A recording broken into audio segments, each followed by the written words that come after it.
We'll call the City Council meeting of April 13th to order, please. And first item tonight, we have a presentation from the Benevolent and Protective Order of the Elks, and Jim Ferlin, I believe, is going to go through this with us. So, Jim, I'll turn it over to you. Thank you very much, Mayor Aiken, members of the Caribou City Council, City Manager Blees, ladies and gentlemen. Good evening. As you already know, my name is Jim Ferlin. I'm past National Vice President of the Benevolent and Protective Order of Elks of the United States of America. I'm also a proud member of Presque Isle Lodge number 1954. I'm also the Special Assistant to the Maine Elks Association Drug Awareness Chairman, J. Andrew Bowles, who was planning on being here with us this evening, but he came down ill and was unable to be here. He's a member of the Sanford Lodge. I would, however, like to introduce to you some of the elk dignitaries that have joined us here this evening. First of all, I would like to introduce the Drug Awareness Chairman of the Presque Isle Lodge, Michael LaFrance. I would also like to introduce to you a past state president of the Maine Elks Association and a member of Presque Isle Lodge, Gregory Daniels. Gregory, thank you. Our Northern District Chairman of our Drug Awareness Program, also from the Presque Isle Lodge of Elks, Curtis Lewin. And I don't see our president at the moment. I think he's out doing an interview. But most of you know him, Alan Harding from Presque Isle. We also here this evening to recognize and honor one of your own. The Elks has a national drug awareness program that is directed toward our youth. The 22 lodges that make up the Maine Elks Association have been strong supporters of this program since its inception in 1982. For the last 33 years, the program has stressed the importance of children leading drug-free lives. As part of the program, the National Elks Organization established the Enrique Kike Camarena Award to recognize and honor law enforcement officers who have made a significant contribution in the field of drug awareness education and prevention, and who personify Agent Camarena's belief that one person can make a difference. Enrique Camarena was an agent of the United States Drug Enforcement Administration, and on February 7, 1985, he was killed in the line of duty while trying to make that difference. In order to be considered for this prestigious award, you must be, first and foremost, a law enforcement officer, be a positive role model committed to a healthy lifestyle, must have made an outstanding contribution in the field of drug awareness or prevention, and must have gone beyond the normal responsibilities of your position. Each year, the Elks notify law enforcement agencies in every state about the program. Nomination applications from those agencies choosing to participate are forwarded to each state drug awareness chairman for judging, and one nominee only from each state is forwarded to the national headquarters for final review. This year's nominee was proposed by City Manager Austin Blees and by the Presque Isle Lodge of Elks number 1954. The Maine Elks Association is pleased to announce that this year's nominee from the state of Maine is Chief Michael W. Gahagan of the Caribou Police Department. The nomination package submitted by the Presque Isle Lodge of Elks was most impressive and a testament to not only Chief Gahagan's long, dedicated, and illustrious career in law enforcement, but also to his professional and personal commitment to doing everything he can to promote a community environment where young people are safe and educated about the dangers of substance abuse. On behalf of the Elks of Maine, I congratulate Chief Gahagan for his commitment to our youth. We are certain he will continue to exemplify his dedication to providing for a drug-free environment for the young people of Caribou and the surrounding area. Just as a personal aside, I would like to personally congratulate the Chief. I have known the Chief his entire law enforcement career, having been a police officer in the city of Presque Isle for many, many years. I was delighted to see his nomination come across my desk because I know what an outstanding law enforcement officer he is, and I'm also aware of the entire Gahagan family's rich history of dedicated public service to this community, to the county of Aroostook, the state of Maine, and to the United States.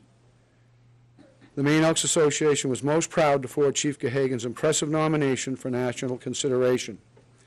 I'm sure you'll agree, once you've had an opportunity to review the package that was submitted by President Harding, that our nomination is very well placed, and you all should be extremely proud of the accomplishments of your police chief and your police department in this area.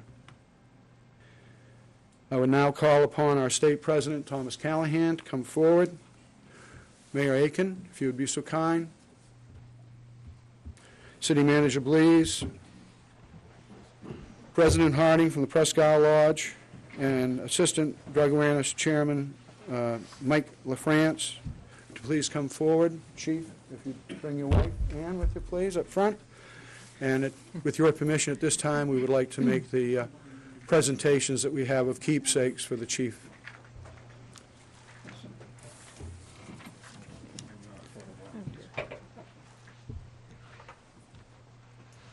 The Maine Elks Association is proud to recognize Chief Michael W.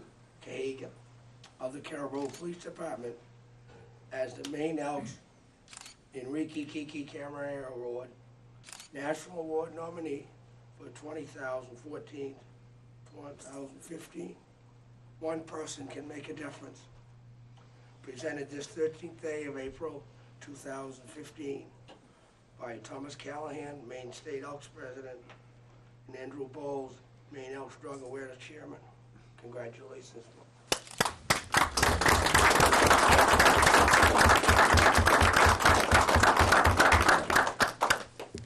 National recognitions, 2014-2015 Enrique S. Camarera Award presented to Chief Michael W. Cahagan for a grateful nation on behalf of the Elks Drug Awareness Program. One person can make a difference.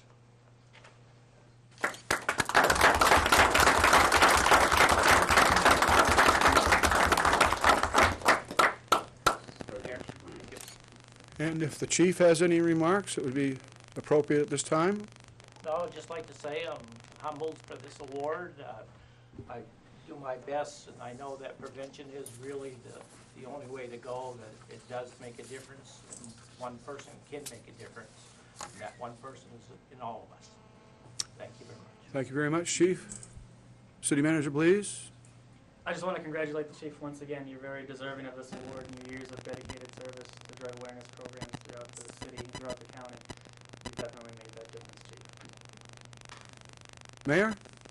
I guess basically the same thing. Congratulations, Mike. And, with our many talks, I know how serious you are about the whole drug situation, not just in Caribou, but in Aroostook County and the state of Maine. And I know you're always working your hardest to try to make sure that we're doing the right thing here and presenting the right thing to the young people and trying to make that difference yourself. And you certainly, as one person, are making a difference. President Harding? Thank you. I think that everyone understands that this award goes to a law enforcement officer, and Chief Cahagan is clearly that. We can tell by the uniform. But I think most of you don't understand the way in which he met the criteria of above and beyond the call of duty. In the 41 years of his law enforcement career, Chief Cahagan has probably logged over 10,000 volunteer hours. That's volunteer hours that he's not on the city's clock, which he is in fact promoting drug abuse prevention and education. And it's in looking at his work from that perspective that one understands how truly deserving Chief Cahagan is of this award. Thank you. I know you folks have a busy agenda. We appreciate you allowing us this time at the beginning of your meeting to honor Chief Cahagan. And if nobody else has anything to say, again, thank you for your time. Appreciate it. Thank you very much for coming.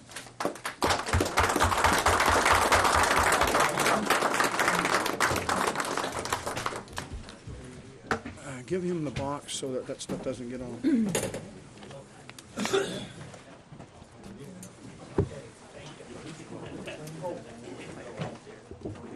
I caught up with you. I would have caught up with you. Okay. Probably want pictures.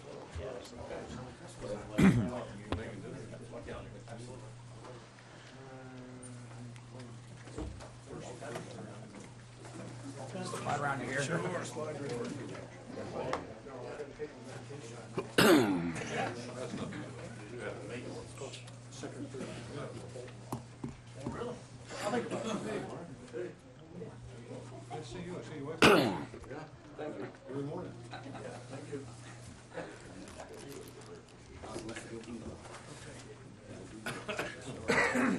Welcome back to the county. I never left. He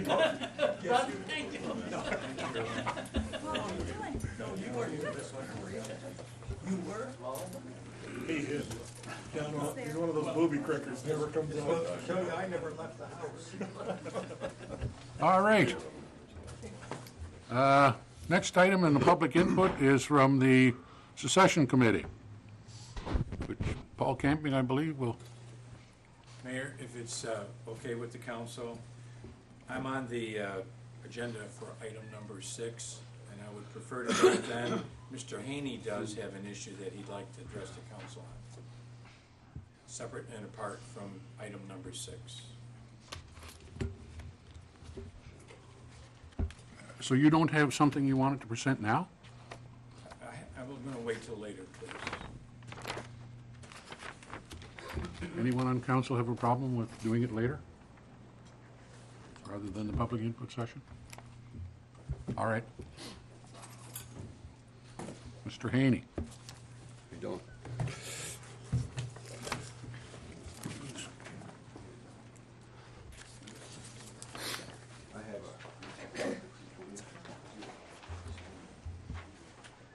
Thank you.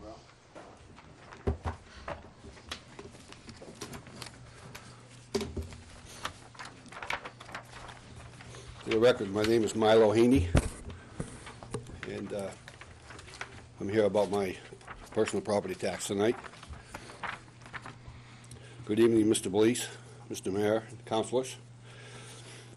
I am appearing before the council tonight to respectfully request a reasonable reimbursement in the amount of $735 for attorney fees and interest which I incurred in my defense of a serious overassessment of my personal property tax that were erroneously levied against me in 2012 by the city's former tax assessor, Beth Obar. In July of 2012, I received my personal property tax from the city, which was done through the new revaluation. When looking at the new tax bill, I saw a lot of discrepancies and went to Beth Obar with the problems. After talking with her for quite some time, I was not getting anywhere. The biggest problem I had with her tax assessment was my fuel tanks, pumps, and accessories.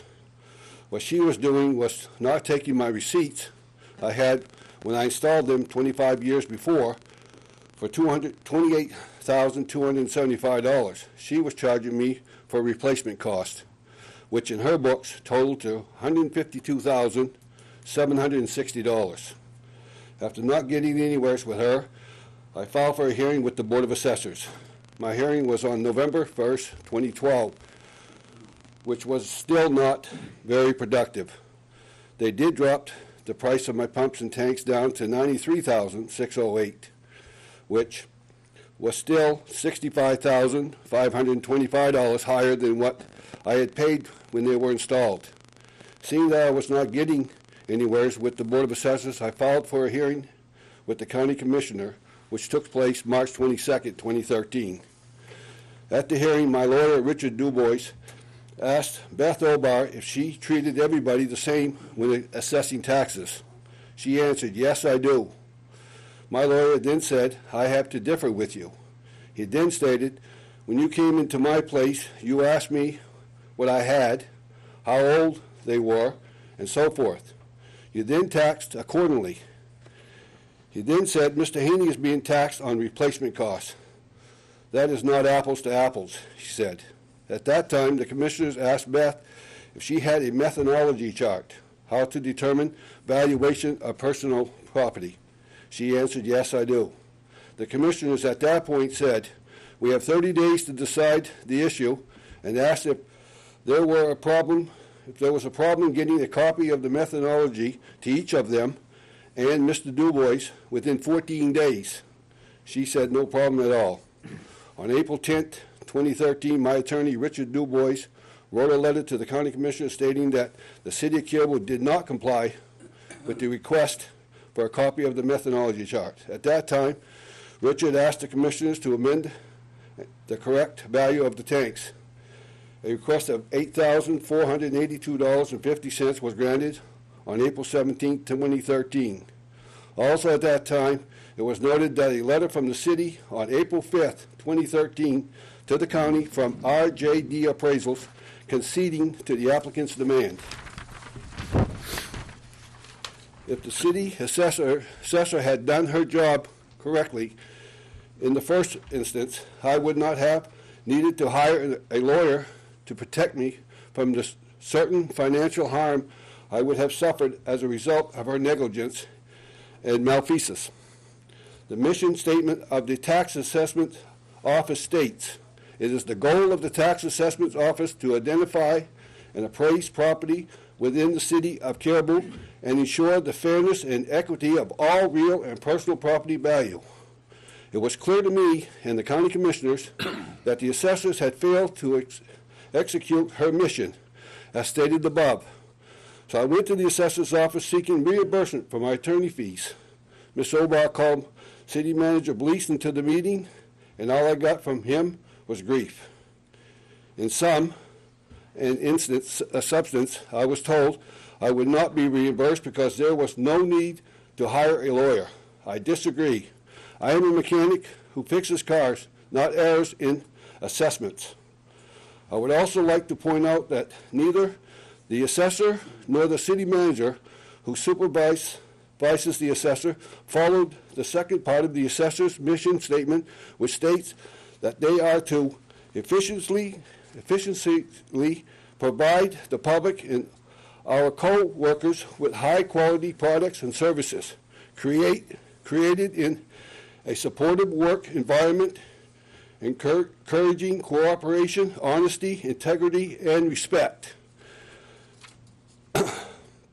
Usually, when an employee of a city acts improperly and harms a citizen by accident, malfeasance, or negligence, the city makes an effort to compensate the citizen for the harm the offending employee caused. You have an insurance policy to protect the city from those types of situations. Please tell me why that is not happening in my case.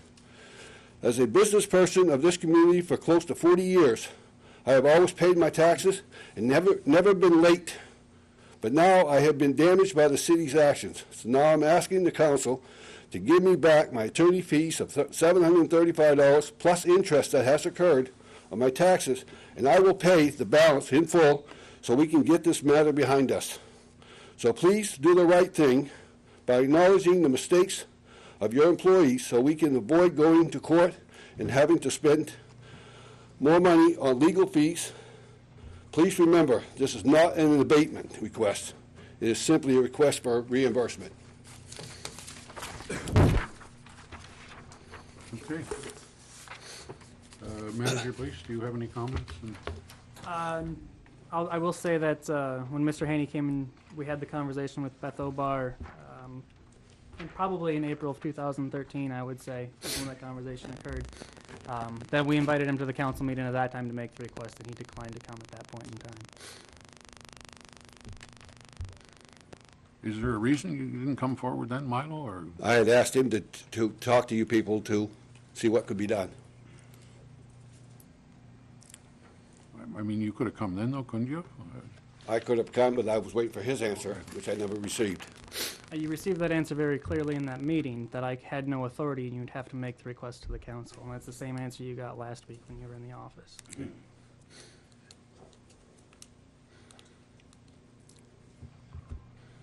Any other? Is Mr. Terry? personal property assessed at replacement cost rather than actual cash value?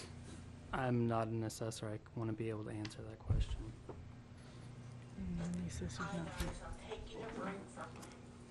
here. You were able to get it reassessed, am I reading this correctly, back down to the 8,000? Down to where it should have been, yes. Where it should Yes. be. They can, as I read to you, they realized that they were trying to do something that they thought they could get away with, and it didn't work. Milo, when the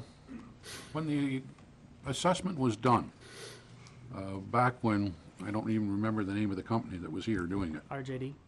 there was a time frame there to go back to them. Did you talk to them yet Yes. before they left? They were at the meeting, Okay. at the commissioners' meeting. And they had no comments, or they, No, they were ordered by the commissioners to get a methodology chart, and that never happened. In fact, they conceded at that point, saying that they were wrong and I was right, basically. so it ended up, the price on the pump and the tanks was $8,482? Well, I put them in at $28,275. Yeah, I had my receipt. yeah. I showed it to Beth. I said, this is what it cost me when I had it done.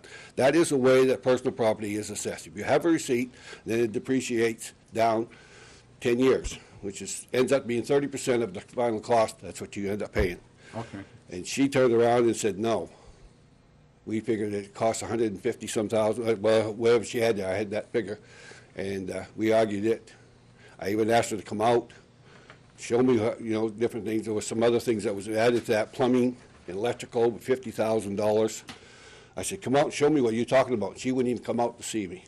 She drives right by my place every day when she was working. So I wasn't getting anywhere. It was frustrating. And for the record, I've always paid my taxes on time. I've always paid them early. My taxes for this year, on the record, is already paid, the biggest part of them for this year, if you want to check the records. So I've never been late on my taxes. I've always been figured that I want to be fair about running the business and paying my fair share of taxes. This happened because of negligence on the city's part. And she was escorted out of this building, fired, and I'd like to know why. So, because I think it has a bearing on what she was trying to do. Did you ever pay taxes on that amount of $152,000, or did you? No, You did that's not why I'm pay? here tonight. Got it down to where it should be, but I want my interest paid, subtracted off in that, and my lawyer's fees. I shouldn't have had to hire an attorney to educate the city's employees how to do their job. And that's why I'm asking for a reimbursement on that. Just out of curiosity, Milo, do you remember what your assessment was before that reevaluation on your personal property? My assessment, Yeah. I Like work, when it was redone, it came up to what, 152,000, they said? that's just the tanks and the pumps. Okay. Do you know what those were assessed at before, the reevaluation? It never was, Or there was never assessment on them? never. Because what it was I was under the impression it was real estate. Okay. And the way the law reads, something that you can't move or take off the property is real estate. The tanks are in the ground. I can't take those tanks. Oh, yeah, well, you can. Then they changed it. They They just put changed it. them down the street here a little ways, they took them out, so. But I'm just saying that they changed that or something. Well, I wasn't aware of that, and I don't think anybody else was. But Okay. we were educated when they did And you the, don't know whether they were ever even assessed as part of your property then? as far as real estate, they were, I believe. Okay. So have you paid, you haven't paid anything yet then? No, I have not. And the interest you're talking about is interest on the payment, not on attorney fees, is that correct? Yes, but the city has assessed me for being late. And I've been waiting to get this thing behind me, and this is why we're doing this tonight. So are the county commissioners the final say on this? And for this matter, yes, there were. Okay, so they're the appeal place. So is what Milo's saying, is that it's all correct? Our local board of assessors dropped the assessment a little bit, and then he appealed that to the county board of assessors, who dropped the assessment even further. Okay, now, was it dropped to 8,000 or was it dropped to the 28,000? $28,275. Which is where it should have been right from the get-go, because I had my receipt. And not too many people keep a 25-year-old receipt, but I did have it.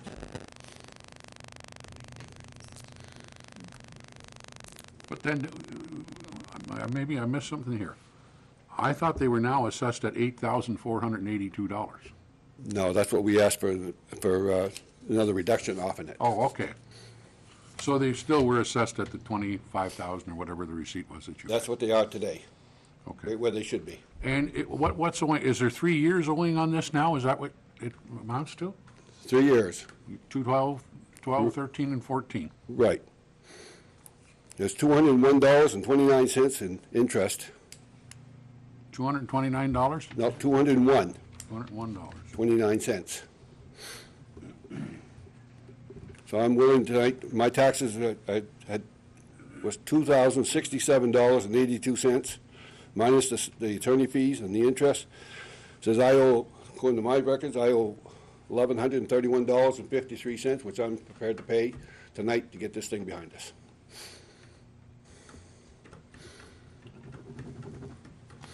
Any other questions from anybody on council? What are our obligations? The city's not obligated to reimburse for attorney fees.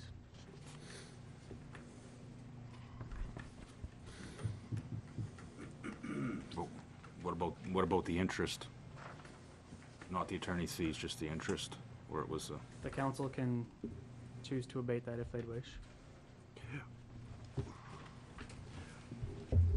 Was Mr. Haney, you're saying he didn't need a lawyer, well, you're not saying, but somebody's saying he didn't need a lawyer. Right, there's no requirement to get a lawyer before you go to the Board of Assessors or appeal that to the. Okay, County now, did the Commissioners. Board of Assessors tell Mr. Haney that the county commissioners was the next step? It was in the packet that we got when they did the assessment. If we weren't satisfied with their outcome, then the next come, and on the record, I'm the only one that's ever gone in front of the county commissioner with personal property tax. So why did you think you needed a lawyer then, at that point? Because I am not in law, I was a mechanic. I didn't know what I was gonna be looking for, so just like you guys turned around and you sent me a bill, you had a lawyer write it. Why did you guys have a lawyer write it and send it to me? Same thing. Works the same.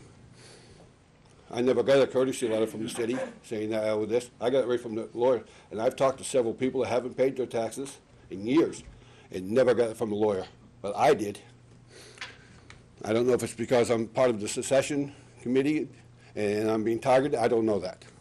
Now, as the council's aware, that letter went out to several people that have back personal property taxes right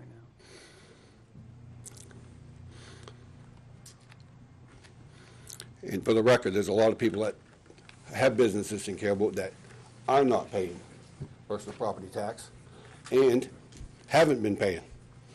Okay? We understand that. Okay, And- so and just, that's why so there's no this letter's fairness gone here. out. So I'm asking for fairness here by subtracting the attorney fees I shouldn't have had to do and the interest, and I'll square this up and go on my way. That's all I'm asking.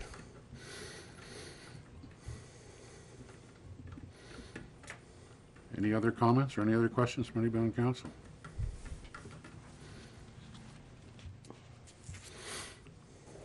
Council act on this tonight, or do we have to have it on the agenda for, Council can act on it under other business if they choose. okay?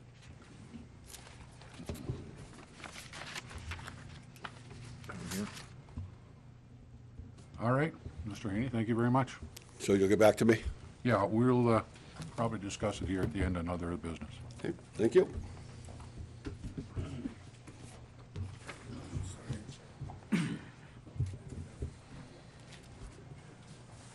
Any other public input tonight from anyone?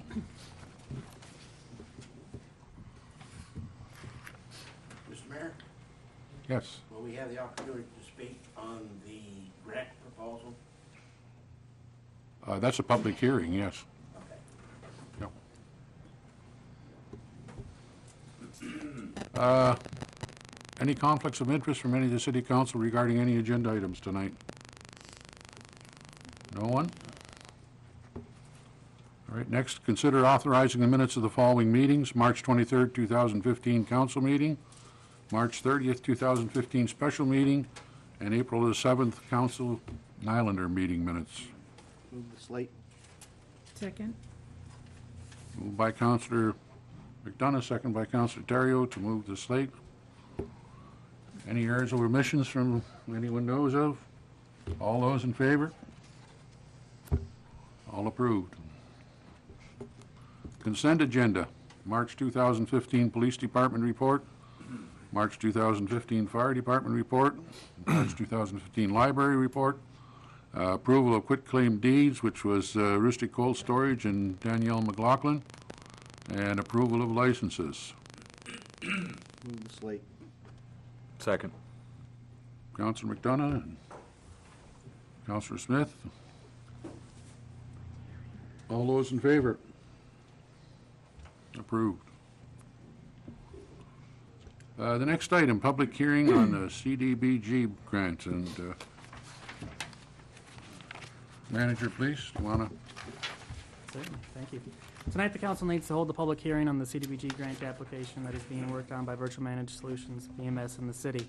VMS is working to secure contracts that would allow them to add 100 new jobs at their location here in downtown Caribou. In order to help secure the jobs, VMS is working to secure CDBG funding in the amount of $367,833, which is half of the total project cost of $735,666. The other half of the funds would come from other sources. There's one issue that should be cleared up before the City Council approves the grant application and it is submitted to DECD. As of April 10th, there was still delinquent taxes for 2014 on property and 11, 12, 13, and 14 personal property taxes. All combined, it's approximately $17,430 that's owed to the city, and any approval of the grant application tonight should be contingent on all the back taxes being paid. This is a great grant application. I think it's got some really good merits. I think it would score well down at DECD. We won't find out if the grant's awarded or not until approximately July. After the public hearing, the council should act on authorizing the city manager to sign the application and submitting it to DECD. And CB Smith is here tonight to further discuss the proposal as well. All right, we'll declare the public hearing open at 6:32. And Mr. Smith, we'll let you start. Thank you, Mayor Aiken. Austin Blees, thank you very much. And council members, thank you. I am CB Smith, and Austin has accurately described our project. We're very fortunate to be in the position that we are in. We've worked very hard, as some of you do know. Startup company during the recession was definitely not the smartest thing I ever did. But we're still here, going in our 8th year now. And the company that is looking at us is a company that acquired a longtime client of ours, and this company is called Sabre Hospitality Solutions. They are the 8th largest hospitality group in the world. And it boils down to this one thing for us. This is our shot. We've worked very hard. We have 25 employees, most of them, actually 70% of our staff, are former ATX employees. And we now have an opportunity to capture back some of that workforce and also inject $3.2 million of payroll back into this local economy. It's a pretty big opportunity for all of us here. Finances being the way they are, we can't get there from where we are right now, and we certainly need this type of assistance to make this project come together. I'm also working with the state of Maine on a couple of different programs that are available to businesses to help create jobs or retain jobs in the economy that we have. And so far, those processes look very promising to us as well. So if you don't have any questions, I just formally submit or ask that you would consider this to be a possibility for us going forward. If you have any questions, I'd be happy to help you with them right now. Anyone have any questions for Mr. Smith? The property, the tax issue, how are we going to address that? Well, that's a good question, Jody. Certainly with the capabilities that the project would allow us, we'd certainly have a much better bottom line than we have over the last few years. And admittedly, my chief information officer is here with me to verify that we lost a server a couple of years ago, and that had a lot of our QuickBooks information on that, and we just lost sight of the property tax. Unfortunately, we're not able to come forward with it and pay it all at once, but we're making an effort on that, and we'll do the best that we can going forward. I'm not so sure that we'll be able to pay it completely before this application or this project would start, but again, we can't get to where we need to go to create these jobs and also inject that $3.2 million of payroll into the local economy unless we have this application accepted and processed. Any other questions from council for Mr. Smith? All right, we'll get back to you if anything else comes up. Great. There, but Thank it you is very a public much. hearing, and anyone else that would like to speak is This is the opportunity to speak as well. And you just give your name and My name is Maynard St. Peter. Good evening, Mr. Mayor, city councilors. I do applaud the city manager's statement in this, the grant, that the taxes should be paid in full before the application goes through. That is something that I would advise you all to do. Second, this is going to be a project where it's about $750,000, if I understand it pretty closely. Half of it will be through the grant process. The other half will come from someplace else. Do we have any idea where it's coming from, or is it going to come from our economic development grant program? I don't know if CB, if you want to answer it. Well, certainly. We will secure the 100% match through certain lending sources that we have available to us. Okay, so you're going to match that, Correct. not the city of Caribou. Oh, no. Okay, that's one of the questions I wanted to know. Second is the $3 million worth of infusion into the economy that the workforce will bring to us. That's how many employees in addition to what you have? Between 50 and 70 at Plus this point. 50 and 70, okay. With 70 employees, it would actually be closer to $4 million in payroll. Okay, that's great. Now, are these employees from Caribou, or will they be from all the surrounding communities? Well, there's certainly a large number of them will come from Caribou. We've been keeping track of a lot of the folks that used to work with us at ATX, and a lot of them still do live right here in Caribou. Some of them remain unemployed, without work. There are quite a few of them, though, that are working, but they're working at less pay and less skilled work that they had before when we were at ATX. Okay. Now, what will this project bring to the city in the form of new taxes? Anybody have any idea? How much of this $750,000 will be invested into property, which can be in tax, or material under personal property? Will we gain anything from doing this in the form of taxation? There will be some building upgrades, minimal, but certainly if the building's worth more money, then certainly the real estate tax can be assessed at that time. Also, the personal property tax will go up. If my understanding is correct, then we should expect a larger personal property tax based on the amount of equipment that we have to use inside That's right. the building to Very good. accommodate those extra staff. Good, I want to thank you. You're welcome.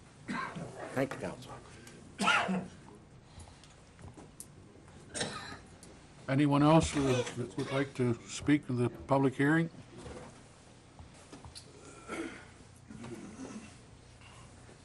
Dwayne Walton, I'm with an MDC. We're looking at this project to assist with the other half of it. I want to say I've been dealing with CB since the day he started. Struggled with him at times, and the last 3 years just amazed us all on how he's able to go ahead and cover his obligations, keep everything going.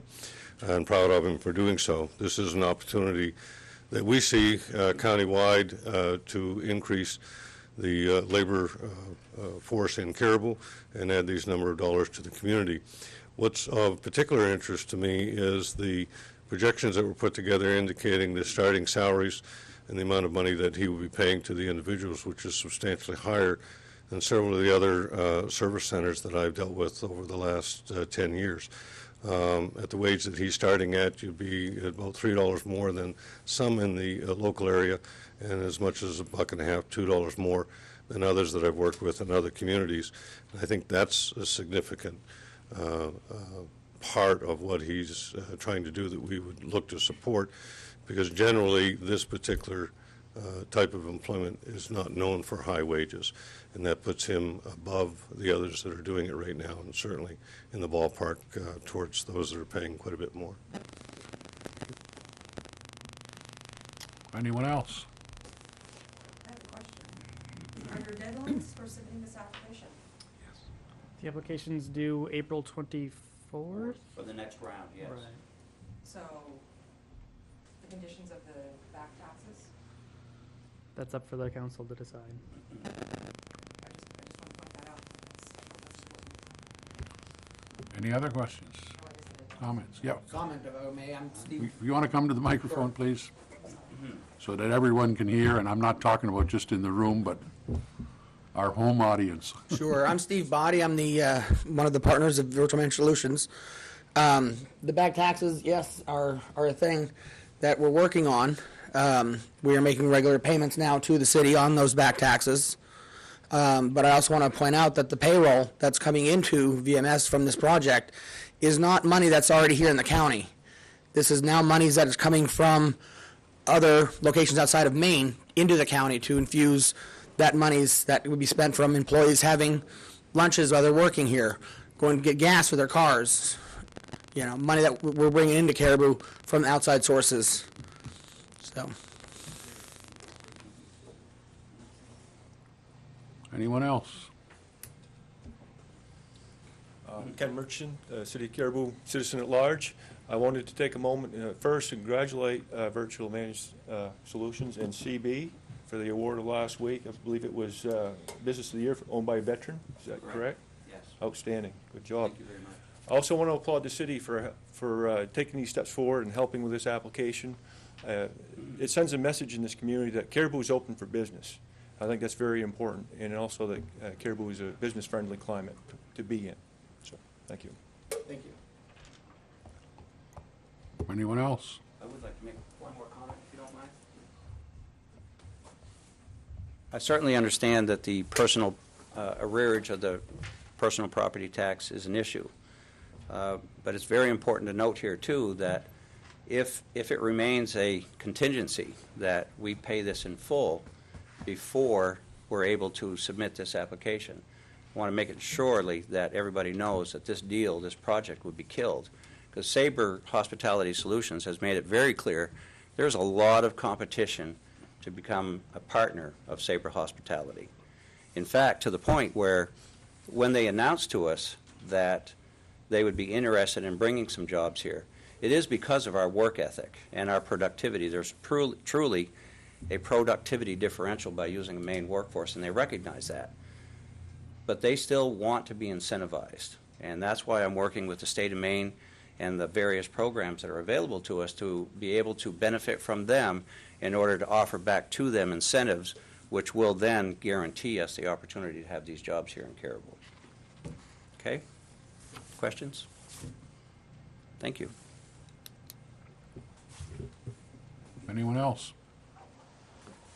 Yes, Mark Gahn from Caribou. I also would hope that the City Council would very seriously consider making this application on behalf of this business in the community. I don't know if there's ever such a thing as having too many jobs. Thank you very much. Anyone else? I mean, it's very hard. I mean, it was stated, what will this do for Caribou and so on, and you know, when you talk about 50 or 70 jobs, you know, the immediate thing that comes to my mind is they're not all going to be from Caribou, no. But some of them that are from other locations may decide that it's worth their while to move to Caribou and to buy a house in Caribou and start paying property taxes in Caribou. So, you know, it's something, you know, governments and everybody else always try to figure out what does it mean, you know. And I know one of the old things that were used when I was in business and running companies was for every employee you hire, there'd be 2.5 other jobs somewhere in the community for every job you make. Whether that's true or not, I don't know, but everybody always tries to figure it out. I don't know if there's a real answer, but common sense tells me that, you know, if you're creating 50 or 70 jobs and you're paying decent money, the spin-offs to many of the other companies in the community and in the real estate market, all of those things have to be positive. So, anyone else from council or anything anyone would like to say? Anyone else in the public hearing? Okay, sorry, go ahead. Can you just, oh, go ahead. Well, as far as the taxes, property taxes go, they're not delinquent to the point where there's any foreclosure danger or whatever. So, and if they're working on it, I don't know what's the deal on personal property. You end up going to court or something? Right. The personal properties, we would be issuing, taking that to court here shortly. We have not yet, waiting for this application process to come forward. So, I mean, whatever that process is, I don't think it should affect this, and I would support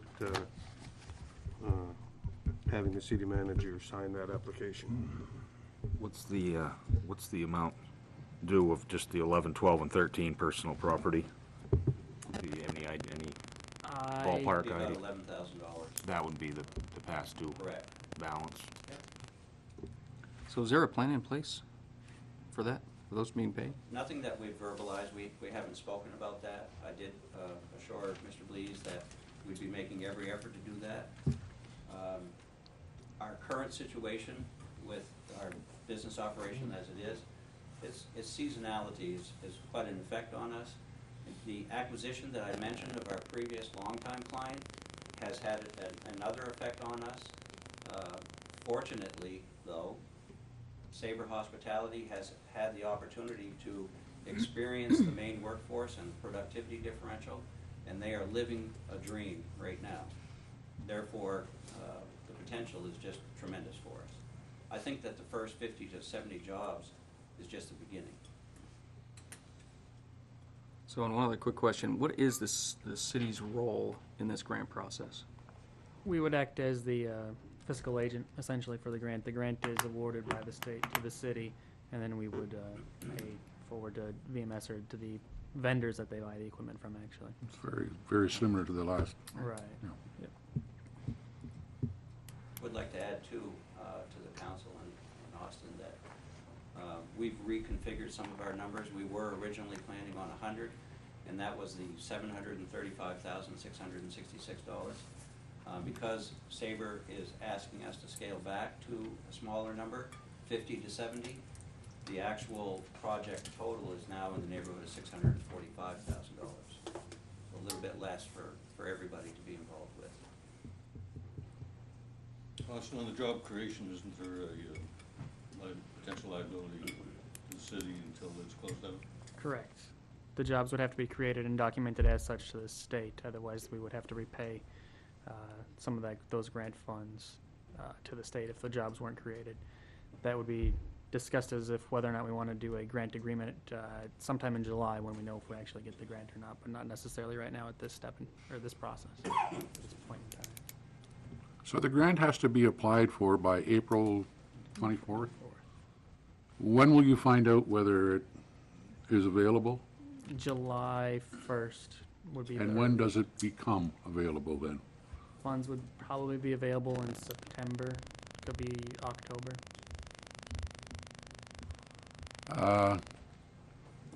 Is there any harm if we go through this process? Can it be canceled at any time? Can the funds be returned if required? The council can choose not to accept the grant in July when we get approved. We'd have to come back, have a resolution passed by the council at that point in time accepting the grant. Okay. And then what if we accepted the grant? All I'm looking for, Mr. Smith, is whether we can work something out here as to, on these back taxes, that we know by a certain date that you're going to have them up to date. Is there any reason why we can't just request that a plan be in place with the grant application? I mean, we're just talking a plan. Remember, we don't do plans anymore on property taxes, but he's No, not in personal trouble. property. This is personal property, it's not. The other one's current. That's first. brand new. We haven't, so when would we be going to court on this? The only reason we haven't filed yet is because of this grant application. Would have gone now. Mr. Smith and I have chatted about this issue previously. Have we taken anybody to court yet on personal property? We've filed in court with one or two so far. But we haven't been yet? I don't believe we've had any appearances yet. So how much, to bring it current, when you're talking about going to court and whatever, what's the amount that would have to be paid to get it, to keep you out of court or further issues? I mean, the ballpark of 11,000, I don't know the exact number, would bring, according to Mr. Smith, everything up to 2014 being left unpaid. And if we typically don't typically give people about 12 months before we start taking aggressive actions On those on personal properties. Otherwise, the regular property would go through the tax lien process. and all that. Right. Would like to make a suggestion here, Mr. McDougal. I like the idea of a plan. We can commit to making regular payments until the time that the application is accepted and even awarded. And before the monies are dispersed, we'll continue to make a steady payment on that as much as we can. I mean, I can't cut my nose off or pay Peter to rob Paul or rob Peter to pay Paul. But what we can do is make a commitment that if the back taxes are not brought to current, then I will make arrangements with one of my lenders to pick up the rest of it in our loan package and pay it all off at that time. And I'm fairly well assured that I can do that. That's a pretty fair offer. I think from 100 employees down to 70 employees substantially has dropped the total amount of this project. More than enough room for myself and the other lending component to consider putting in half of the 11,000 apiece at the point where you accept the grant, because all of our involvement is contingent upon the grant as well as some other things. And if they don't all come together, if one of them doesn't come together, it's not going to happen. So if it comes together, approve the grant, contract. Yeah, we can apply for the grant. That doesn't even mean that this is going to happen. Right. If the other places aren't, other parts of the puzzle aren't in place yet, so. If you don't apply, it won't happen. Right. Yeah, we understand that. Yeah, the ball is in Sabre Hospitality Solutions court. They have to make that commitment to us to put this many jobs here. I will tell you that it looks very good. They're very impressed with our performance and the numbers. In fact, they've asked me to come down and make a presentation to the executive management of the 8th largest hospitality group in the world. This is our shot. And we need your help to make this happen.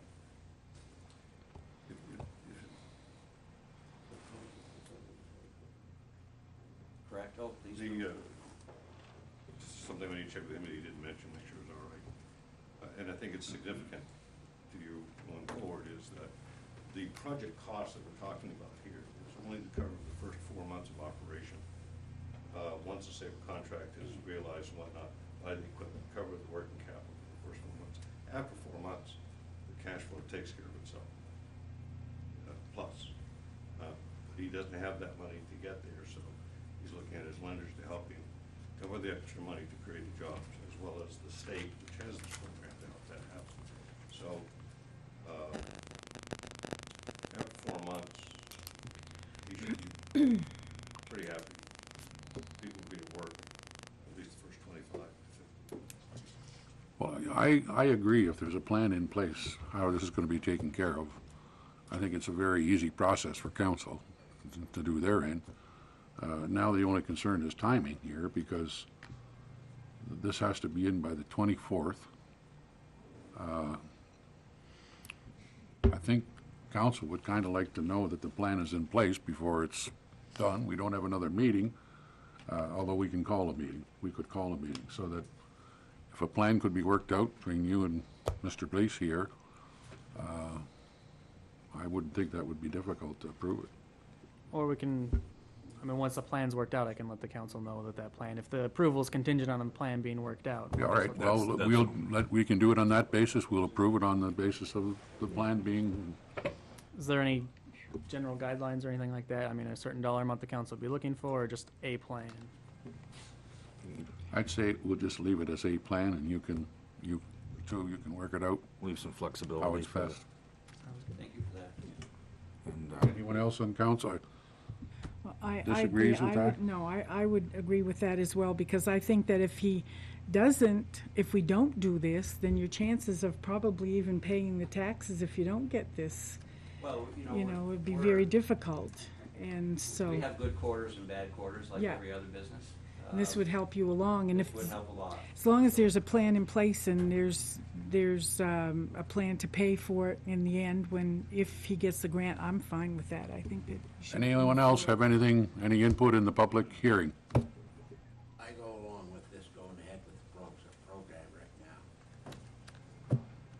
Anybody else? wouldn't step, Sorry?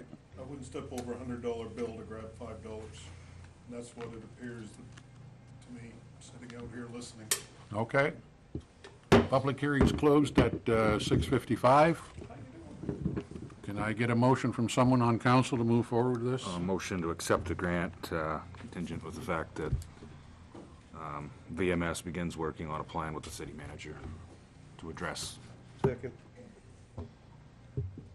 Motion by Councillor Smith, seconded by Councillor Martin, to move forward with the application, the CDBG application, provided an agreeable plan can be worked out between Manager Blease and Mr. Smith. Is that close enough? Any other questions, comments? Councillor McDonough. What are we looking at as far as the time frame? Well, the application has to be made by April the 24th, so has to be before then, I'm talking about the payment plan. whatever he works out.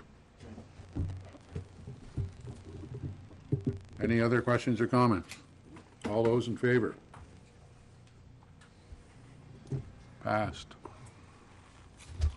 Thank you very much, Mr. Smith, and best of luck to you. Thank you very much. I hope it all works out, and we have a bunch of new employees in Caribou again. Thank you, fellas. Thank you. I'll be watching it. Congratulations, guys. Party at your place. What's this? All right, next item is petition on the secession group. And Mr. Camping, you had some comments to make. We'll let you start. Good evening, Mayor Aiken, members of the City Council, City Manager Blease. For the record, my name is Paul R. Camping, and I reside at 710 Grimes Road. As the spokesman for the Caribou Secession Committee, I appear before Council tonight to formally request a public hearing as called for in our recently certified secession petition and in accordance with Title 30A, Section 2171C of the Maine statutes. The purpose of the hearing is threefold. First, the Secession Committee is required by law to make a formal presentation, which must include a description of the problems that have led to the secession effort. Second, the attendees shall discuss the problems and any potential solutions. And thirdly, the committee shall submit a written report at the public hearing that describes the impact of the proposed secession on property taxes within and outside of the secession territory. Based on the objectives of this hearing, the committee believes that this hearing should be classified as a legislative public hearing, which is less formal than a quasi-judicial public hearing. We anticipate that many members of the public on both sides of the issue will like to speak at the hearing, so we should be prepared for a long evening. The committee is prepared to discuss the logistics and the format of the hearing now or at some later date of your choosing, with either the full council in attendance at a workshop-style meeting or with the city manager, if you chose to so designate. We have prepared some written guidelines for you to consider. These guidelines are only intended to maximize the public's opportunity to speak at the hearing.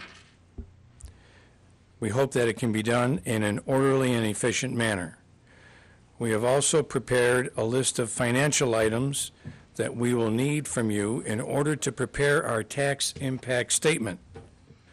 As this list is quite comprehensive, we will provide it to you under separate cover tonight.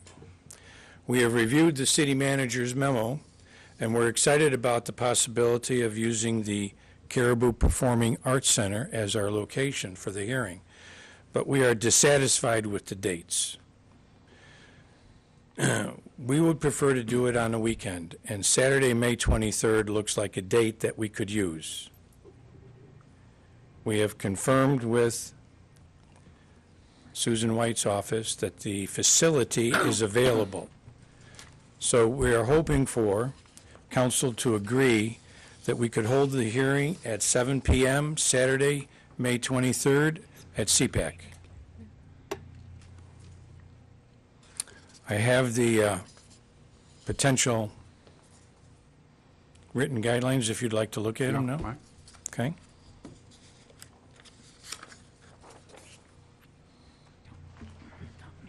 sorry, I don't have enough copies for everybody.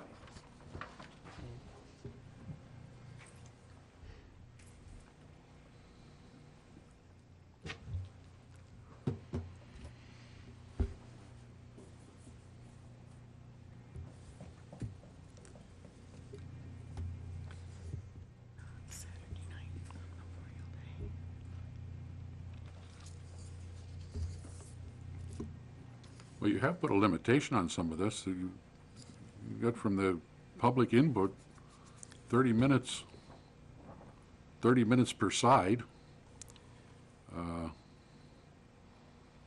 mean, I would see the meeting as being the same as we run council here. I mean, if public input is, people want to give public input, they can give it public input.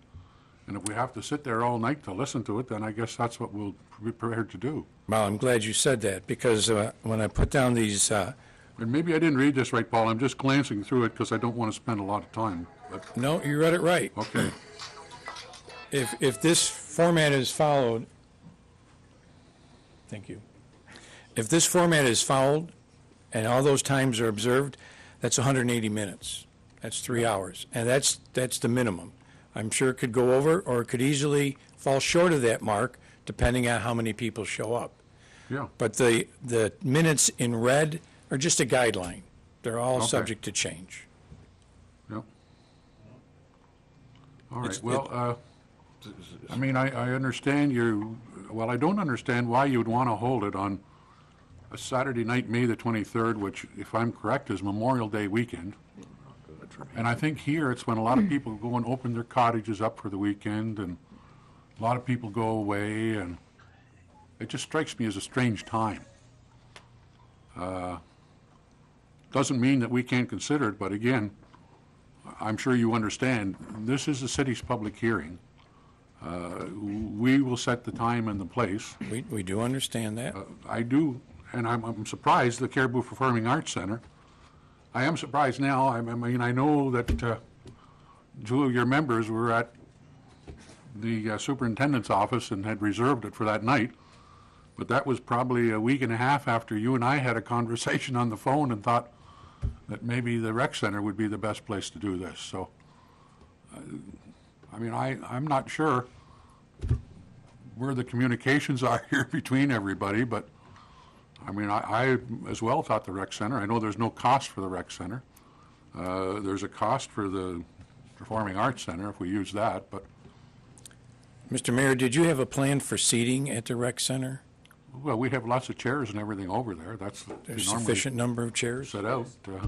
We've got 2 sets of bleachers that we pull out, and about almost 300 chairs that we can put out and hang with a stage, And what is the capacity? about 800 to 1,000, Okay. Well, depending on the event. I mean, and council hasn't discussed yet what, we want to do. I mean, that is on the agenda here tonight as well, so, as I say, I appreciate your input, and I don't know, maybe council thinks this is a good idea, and that's what they want to do, but that'll be up to them, so. I just was surprised that it was on Memorial Day weekend, and I didn't realize that the day that the fellows told me. Memorial's on the 30th, it's a week later. No. It's 25th. This is Memorial Day weekend. I say, I didn't realize it either, Maynard, when I saw you that day and you told me. And I went home, looked at the calendar, and I thought, well, why would you want to do it on Memorial Day weekend? Well, it was to give us the time to prepare our work that we need to present. And it was also a weekend for the simple fact that there's more people who will be able to come than during the middle of the week. You won't get them on. Because it's got their weekends and everybody works during the week and then they get off. We Well- wanted 7 o'clock, and the simple fact it's a little later than that, but Saturday night, up in North Caribou, where a large percentage of these people who signed this petition reside, they go to church. They don't get out of church until 6:30. So it gives them a half an hour to get down to the public hearing. These are some of the things that we have to take into consideration. It's a suggestion, but I think we will have a greater turnout at this date than we would have at any other day. And I think we should do it at the center. What if you did it Saturday morning? Instead of Saturday night? Who's gonna turn up Saturday morning? Huh? Who's gonna turn up? Do it midday, I guess. I mean, I could say the same thing, who's gonna turn up Saturday night? Well, I think there's better chances of turning up if we advertise it right. And I mean, to me, it's not a matter of people working or not working. I mean, in this area, a lot of people work Saturday night. I mean, one of the biggest employers here, McCain Foods, I think, probably is running 7 days a week and 24 hours a day. And it doesn't matter when you have it, people are working. This is our suggestion. We feel that we would be comfortable Yeah. doing it on Saturday night, 7 o'clock. The committee has already looked at it and thought that that was a great idea, and we would like you to accommodate us if it's possible. Okay? And now, if there's impossible to accommodate you, then that, I think then some other arrangements can be made. But You guys gonna pay the $250? if it comes to that, I will pay the $250. If this town can't afford to give us the type of service that we need, I will pay for it personally out of my pocket. I mean, I don't think, Good, I mean, thank we're you. gonna give you the type of service, I mean, you know, it's stated very plainly that we're supposed to have a public hearing. The secession committee is not supposed to have a public hearing. It's The for our city, benefit. It's for us to make our pitch, yes, it is. okay? So Yes, it should be is. at our convenience too, Mr. Mayor. And as I I said, think the city we'll council- certainly we'll I think certainly the look city at your council requests. can appreciate that. Anyway, you said, and maybe we're rushing too fast here. You said you still need information to prepare things, so you haven't prepared your information for the meeting yet. Is that correct? It's being drafted right now.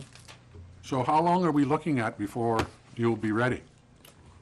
Well, the tax impact statement is the most difficult part. Okay. That requires comprehensive financial information from you that we don't have.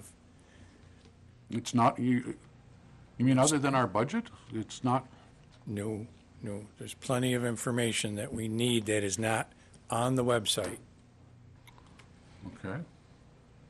And you have that tonight for, I do?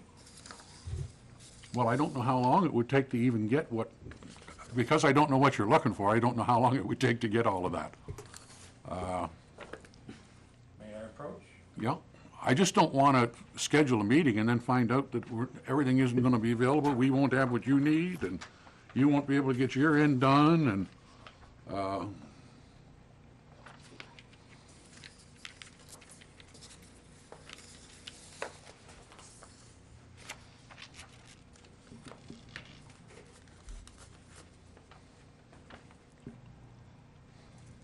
well, again, I mean, this is a long list, so I really can't go through it here and say, yeah, this will take us I agree.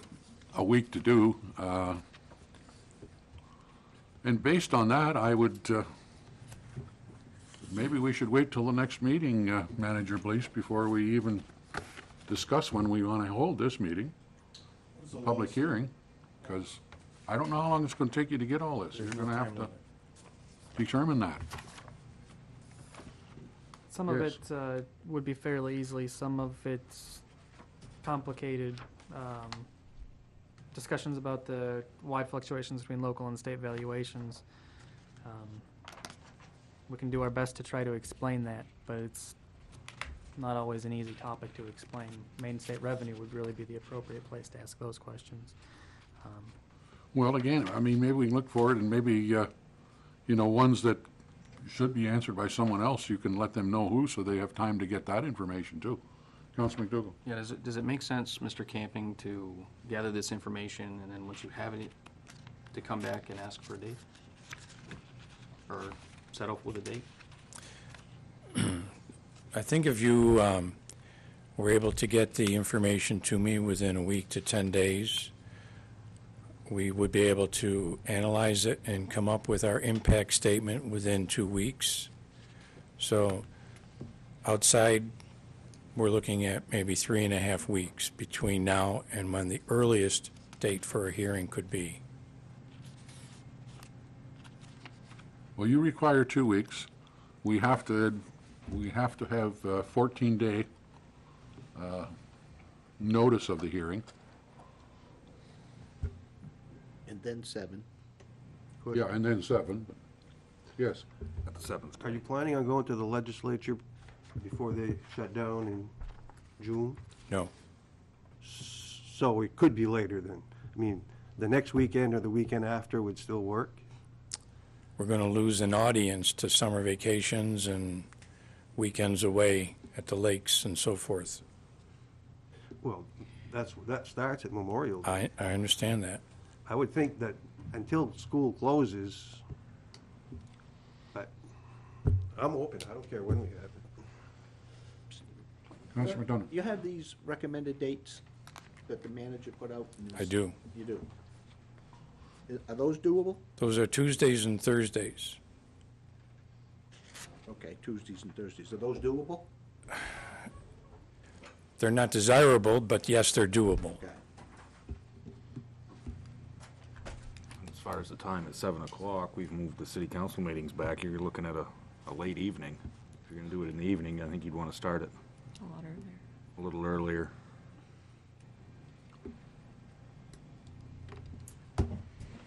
Well,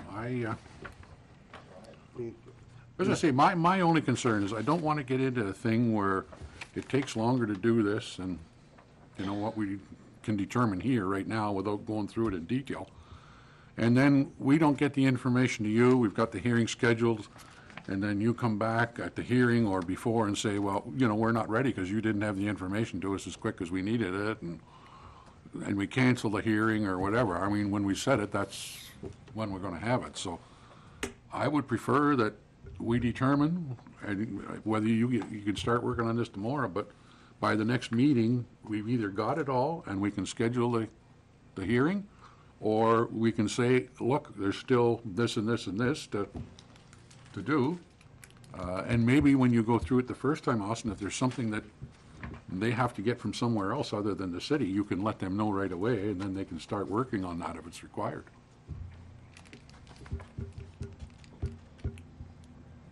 At least that's the way I think it should happen. We can certainly do it that way. How does council feel? I think that's a Yeah, I think reasonable. in 2 weeks, that'll give you time Yeah, to. if we, get- even if we waited next week, we could still, it would still allow us to set this within the same timeframes that we're talking about right now. Yeah.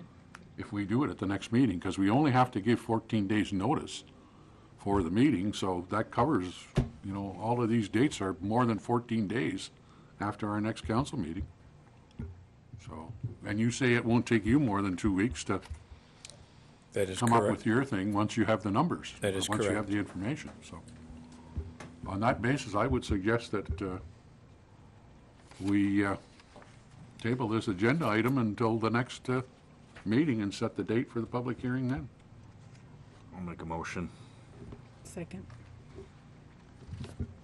Motion to table this until the next city council meeting and set the date for the public hearing at the next city council meeting.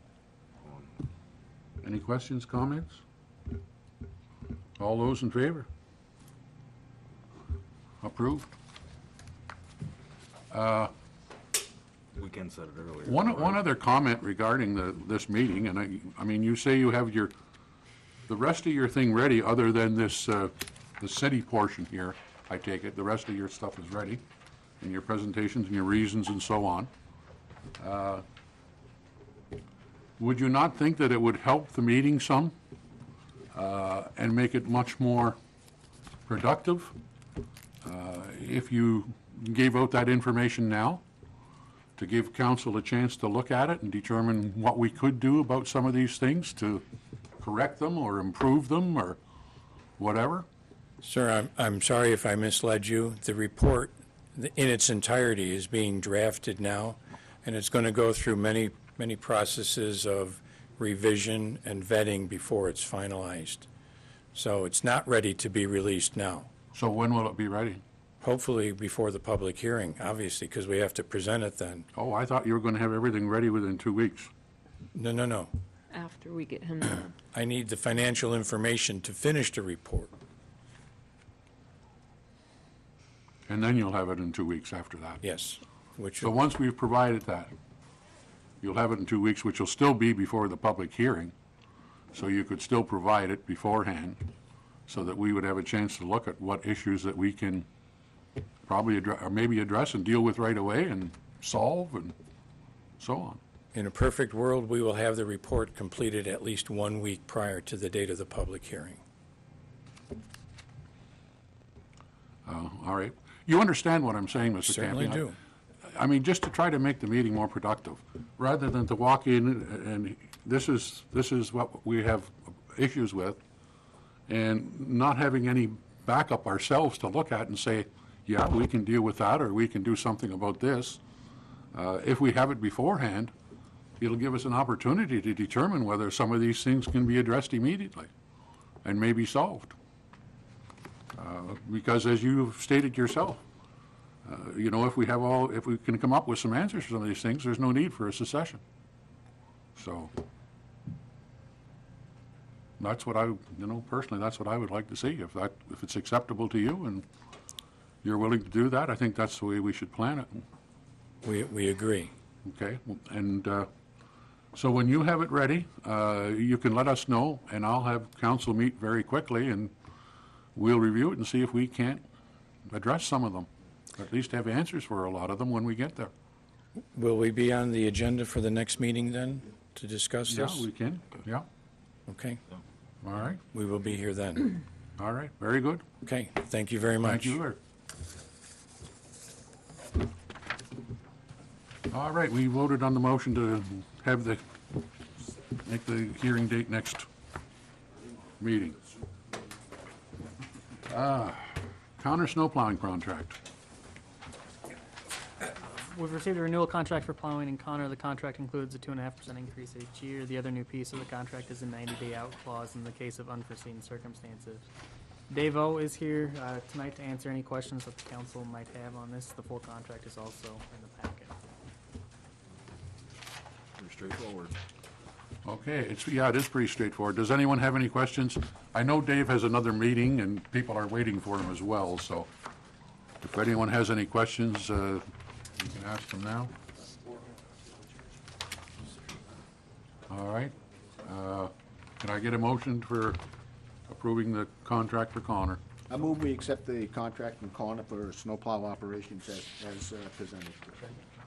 Moved by Councilor McDonough, seconded by Councilor McDougall. McDougall. All those in favor? Approved. David, you can go to your meeting. I gotta go for the Thank you for coming. No, there's another item. Yeah, he's got it next item. Yeah. Was there? Oh. Downtown paving projects, yeah. Oh, downtown paving, yeah, okay. Sorry, David, sit down. Manager, please. We've gone out to bids for the downtown paving project that we discussed with the council last fall. It includes the Herschel Street, Record Street, Sweden Street, pretty much the whole downtown area there. With the project, the DOT is requiring us to bring sidewalks in the area up to date with ADA requirements. This is due to a rule change with the federal DOT about a year ago. We were not made aware of this requirement originally, so it came as a surprise to both Dave and myself. The contractor will be responsible for the milling and paving. The city will haul the millings, do all the storm drain work and catch basin work, and handle the sidewalk work as well. Originally, we had budgeted $125,000, which is a 50% match with the DOT for $250,000 total project costs. With the addition of the sidewalk requirements, the total project costs are estimated by DOT to be at $295,000, with 50% of that being $147,500. So all the work that will be done by the city will be counted as an in-kind match towards the projects. We'll be utilizing summer help for this project as well.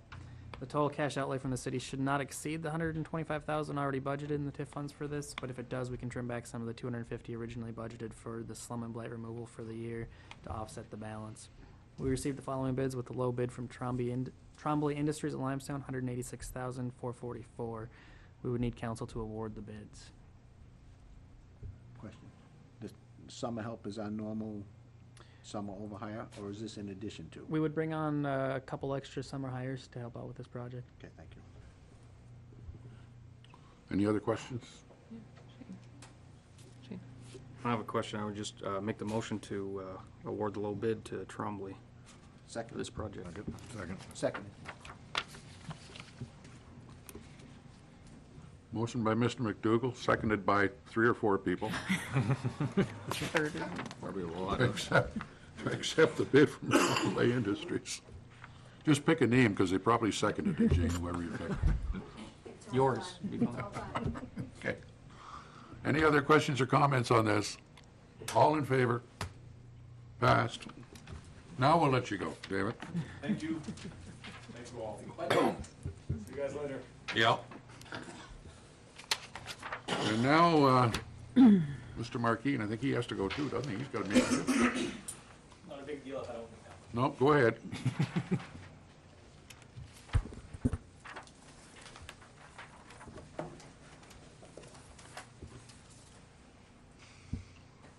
Mayor Aiken, Council. I'm presenting tonight for the City of Caribou to Parks and Rec Department to be able to purchase a new frontline work truck for our fleet. The vehicle that we are using now, right now, is our frontline vehicle, is a 2008 F-250 with approximately 78,000 miles. We've had to retire one of our other vehicles this year, our 1999 F-250, so what we would like to be able to do would be take our 2008 vehicle, put that down in our second line, and be able to purchase a new 2015 F-250 with your approval. All right. The money's in the... The money is in our account. Yes, correct, Jody. Any questions for anyone on council? So moved. Second. Moved by Council McDonough, second by Council Smith to go ahead and I take it to purchase the 2015 vehicle. Is that the one we're looking at, or? Correct. Okay, Option 2. option 2. All I'll right. amend that. All those in favor? Approved. Thank you. Thank you very much, Gary. Appreciate it.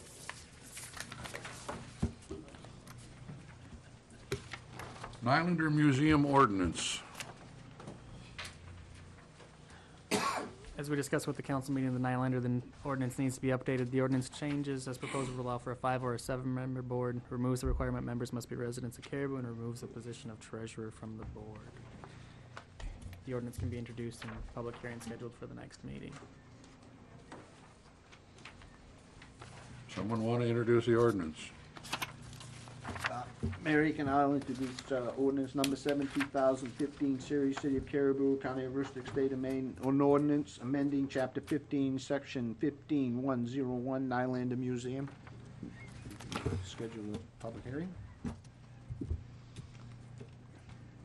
Schedule a public hearing for next council meeting, which will be, what, the 20th? 27. 27. 27th, yep.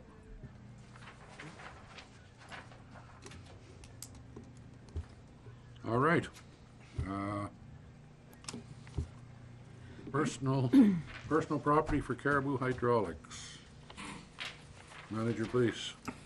Caribou Hydraulic Machine is requesting the city council to abate $2,476 in back personal property taxes. When they bought the business from Duncan and Wu in 2008, there was back taxes owed to the city at that point for 6, 7, and 8 in the amount of $2,476. Caribou Hydraulic was under the impression that the taxes at that point had been paid as part of the business, as part of the closing of the sale. That did not happen. Since taking ownership of the business, they've paid every year and on time the amount owed for that year. However, the amount that was paid was always applied to the oldest amount due, which included interest and costs. So they're wanting to pay the back amount, $2,476, which was what was due when they bought the business. By paying that amount, it would leave a balance of $1,403.32 left in the unpaid principal and $809.18 in the unpaid interest. The unpaid taxes go back to 2008. So they're asking for the council to abate the unpaid amounts if they pay the $2,476. So basically, they get stuck with somebody else's tax bill. Right. That's the bottom line, right? Yep. And then the interests and everything that. And then they don't want to have to pay it. Which they shouldn't have to. Where, so the back taxes are $2,476, they want to pay $2,476, so where does the $1,400 and the $800 come from? Because when they paid the taxes every year, it was always applied to the oldest first. Interest first and then principal. Okay. Motion to They're abate really the taxes. paying, they're really offering to pay the old taxes and forgive the interest and Essentially, that's what it comes which to. is actually less than the old taxes.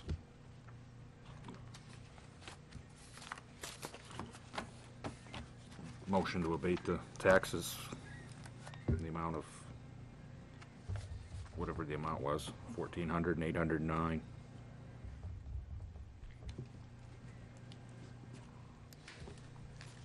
I'll second that. Not abatement, no, correct. Motion by Jody Smith, seconded by Counselor Terrio. So just so I understand, the motion is for them to pay the original tax amount. Yeah, and abate the, really ends up being a little less, but We'd be writing it off. 22, That wasn't their bill to 22, begin 12, with, 50. so. not that I'm against the abatement, but, you know, typically in business, if you buy a business, You should pay attention. you know, the lawyer should be advising what is owing on the business before you write the check for it. And part of what's owing on any business when you buy it is if there's back taxes owing. And, I mean, I'm sure most lawyers check with the city to see what's owing on taxes on a property, if they're involved in the purchase and sale agreement, so, I mean, as I say, not I'm against debating it, I'm just saying that this was really somebody else's fault. It wasn't, probably not the city's fault, at least I don't think it was. But it was some lawyer's fault who didn't do his due diligence on the sale of the property, so. Anyway, we have a motion on the floor to abate these taxes. All in favor? Approved. All right, other business, and first one will, sorry? Yeah, I'd like to know why these guys are being punished tonight. Why are you, Citizen badge or citizenship's badge? yeah. They have to be in on a city council meeting, so. Did they have to come late to get that, or how did that work? That's our fault. The leaders will take the. It won't affect them getting the badges, is what you're saying? No. All right. And this way they won't be punished as long, yeah. I suppose you fellas thought we still started at 7, didn't you? We start at 7 too, so. All right. The ritual we have to go through to start the meeting at the Scout Hall, so. Well, welcome, even if you did miss most of it.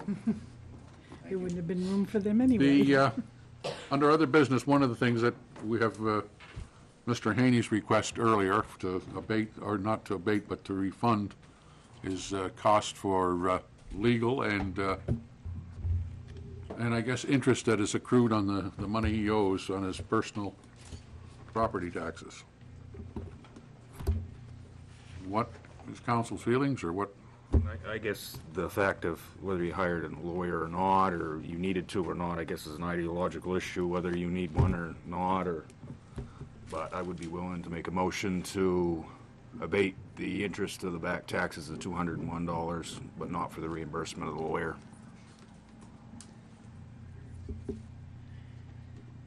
I believe that was the amount, 200 or something, the interest. Whatever, yeah. I have a question. Councilor McDonough. Maybe I'll have two questions. Do we have a record of the county commissioners? Okay, That would be in the file. Yep. that's in the file, okay.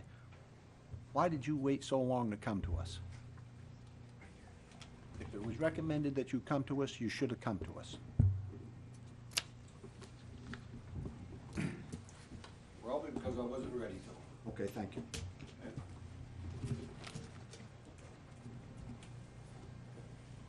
Councilor Terrio? I have a concern that if we do this, are we opening up the door for anybody else who didn't agree with their property taxes, their personal property taxes, whatever, hire a lawyer? Well, okay, they win, so now they want their legal fees. Well, the motion on the floor does not include the lawyer's fees. Right, I know, It but only he was includes asking for the legal The fees motion on here, the too. floor, which, by the way, we do not have a seconder for, but if the motion on the Just floor the goes through, interest. There's a second. I'll second it. okay. And we're just talking interest, no. The interest okay. abating the Motion is $200 or whatever the amount may be. 201. This- I think that there's limitations on being able to contest things. If people don't come in and contest them, and he did, he started it, he just waited too long to come to us. And he went through the whole process, because ultimately you end up at the county commissioners and they make the decision, okay? And then I think maybe there is court action if it stops at the county commissioners, if you go that far, okay? So, that's my concern. And anybody else, I would almost think that it's probably too late to go that route. Can I address I'm not the, wrong. can I address the podium?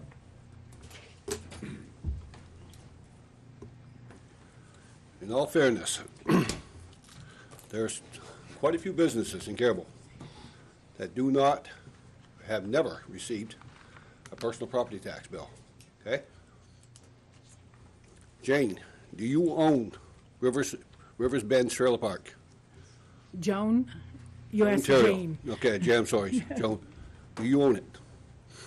Is that considered a business here tonight? Is that a business, Joan? Have you ever got a personal property tax? Yes, I did for my home office, actually. Well, I never seen it in your record. But how about the trailer park? Well, we pay taxes on the trailer park. I do too. I pay taxes. We pay, Okay. everything is considered real estate. No, it's not, Well, Joan. that's what they told us. It's the. See, that's what we they don't told have you. anything. That's what they We don't told you, have tanks. okay? We have underground pipes, but that's considered real estate. Doesn't We make pay no on real difference. You estate. collect money for rent on those trailers. Yeah. That's a business. Yes. You plow the driveway, you mow the grass, and you take care of repairs. Yeah. That is considered a business, okay? And there's no record anywhere that you pay personal property tax. You sit here on the council, not paying your taxes, which is in the charter that if you don't pay taxes, you can't be on the council, We okay? paid the taxes. that Mr. we Haney, owe. I think she's paid all the taxes that have ever been assessed to her. Yeah. Okay, that's right. Yeah. But she has never got it, so yes, she can't pay it if she hasn't got it. But she hasn't got one. I think you made the comment that you never paid personal property taxes at all on yours until the reevaluation, and No, I have paid my personal property taxes for 40 years, except for the last 3 years. I've paid my taxes I thought faithfully. when I asked you what were the taxes on that tank and the pumps and everything, I thought you said, well, I never paid taxes on them. No, because before they considered it real estate at the time, but I paid for personal, which is the stuff inside the store and the shop. I've always paid my personal property tax, and I've always paid it early. Well, I think that's probably the case with Rivers Bendis. I mean, they paid the real estate taxes because it's all been considered real estate. Correct. But is it right? No, it's I not. don't know. It's not right. And again, I'm not an It's a assessor either, so. So, in all fairness, it's not being fair what the city's doing here, okay? I'm asking to be fair about this and own up to your mistakes, and I'll go on with life. I'll pay the balance and go on with it. If not, then we'll have to go to court and spend more money and decide who is wrong and who is right here. That's all I'm asking. All right. Okay. So, Well, we have a motion on the floor to cancel all the interest, whatever that number is exactly, $201 or whatever the interest is. We have a motion and a second. Any that- other comments on that motion? Is that motion contingent on him paying the full amount of taxes, or does that expire at some point? What's the? It should be. Yeah, you're gonna pay him tomorrow, Yeah. correct? what's that? You're gonna pay your taxes tomorrow? What, the amount I talked about myself, Yeah. in full, Yeah? minus the, Less the. Less the interest. The forgiveness on the interest. and the attorney fees.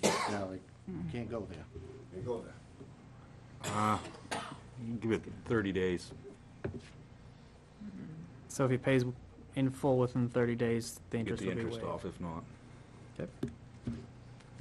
All right, That's fair the enough. motion's been revised that the interest will be forgiven if all taxes are paid within 30 days. I'll second that again. All those in favor? Passed, unanimous.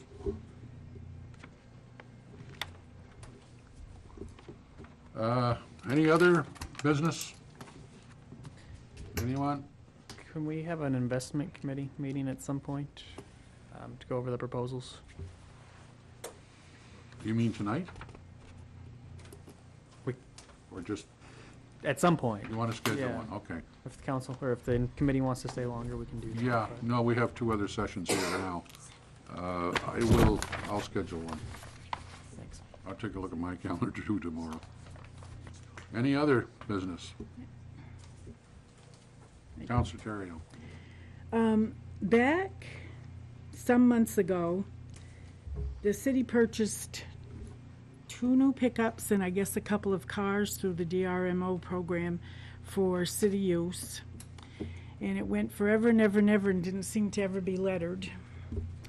And back on February 9th, the city, at the city council, a motion was made and seconded to have marked the city vehicles that are not currently marked with the city's logo, which is, and I've got it right here, the logo, which is the emblem.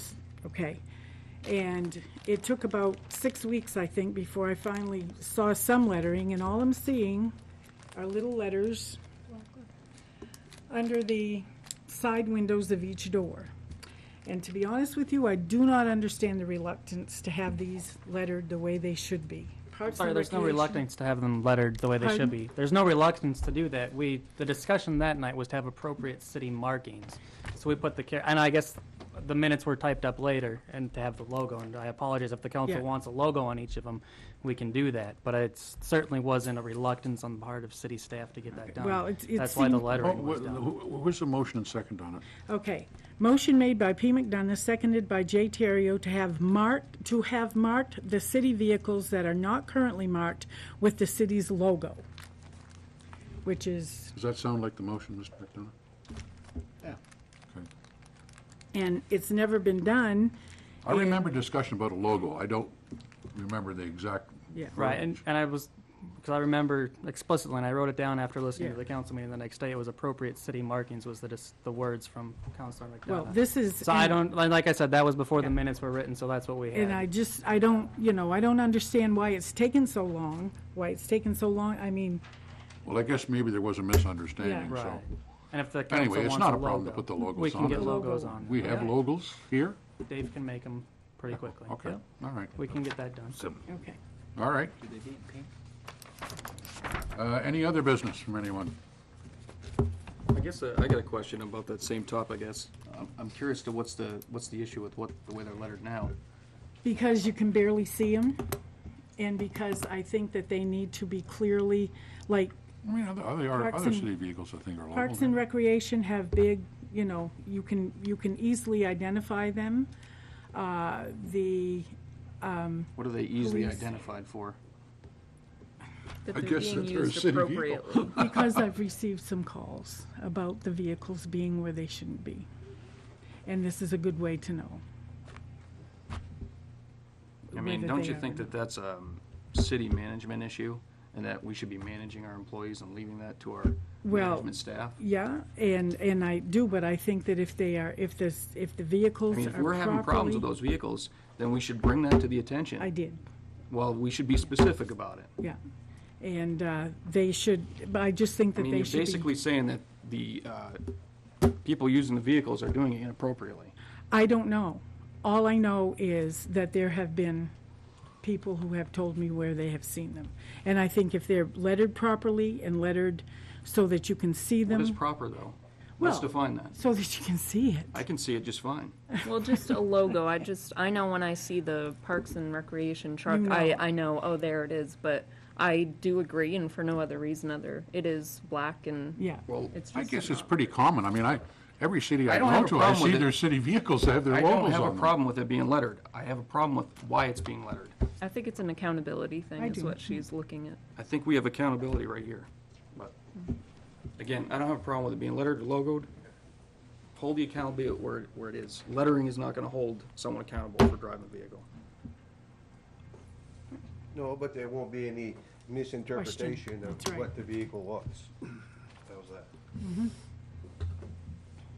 And we have one fellow that has a real problem, Mr. Susi, because he has a vehicle of his own that's almost identical to the city one. So you see that vehicle, nobody knows. Is he driving the city vehicle? Is he driving his own vehicle? I guess this way he won't have to worry that nobody will think he's driving the city vehicle when he's driving his own. Anyway, I guess there was a motion, everything was already made, we don't have to deal with that. The only other item I have, and I'm going to pass this on to Councillor McDougall and Councillor Blease, on the Tri-Community Landfill Board. We have two places in town here that I know of where they have the recyclables, and now that the snow is melting, both of them look like a disaster. I mean, there's stuff all over the ground, between the bins, in front of the bins, and the more snow that goes away, the worse it looks. And somebody out there should be notified, and, I mean, this is somewhat of an issue year-round, but it's really bad this time of year.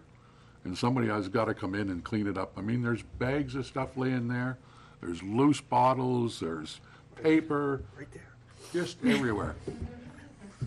Yeah, maybe the Boy Scouts would go up and clean that up for Tri-Community Landfill, I don't know. They go once a year to landfill. Well, like I say, it should be addressed, and, I'll give Mark a call. yeah, I'd appreciate it, since most of what's laying on the ground, a lot of it ends up in my yard if it's not cleaned up, so. I have a personal interest in that one. Any other business? All right. Well, thank you very much, everyone. Appreciate your coming. And boys, you got your badge easy. You didn't have to spend too long. If we would have known you were coming, we would have planned this being 3 or 4 hours long. You can come to the succession committee one. You're on a roll right now. Mayor, can I move we go into executive session pursuant to 1 MRSA 4056E to discuss legal issues? All right. Again, thank you for coming, everyone. Thank you, folks.